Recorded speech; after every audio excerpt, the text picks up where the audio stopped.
From August 14th, Claude Code acts without asking, and something else now decides what is safe.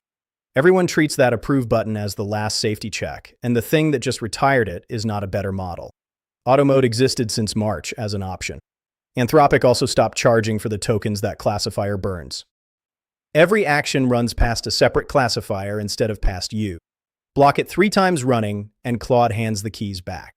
It is trained to stop anything irreversible, destructive, or pointed outside your own machine.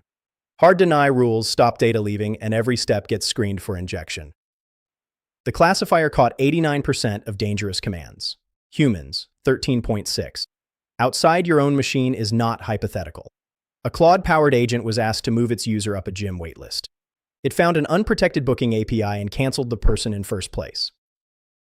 Nobody asked it to do that. It was not auto mode, and no classifier was watching. Anthropic's own study is where the case gets made. 1,053 paid testers reviewed the same commands. And the split inside that study is what the coverage rushed past. Auto mode blocked 800 commands the humans had approved. The humans blocked 6 that auto mode would have allowed. Picture the last permission box you clicked. You read the first line, clicked yes, moved on. That reflex is the 13.6. If you have ever clicked approve without reading it, make this the click you meant, so follow and like. The approve button was never the safety layer. It was paperwork that let us say we checked. 4 days ago, we showed that same box hiding half of what it asked. It is on screen now. Follow for more agent permission shifts. That is your BlackBoxArt for today.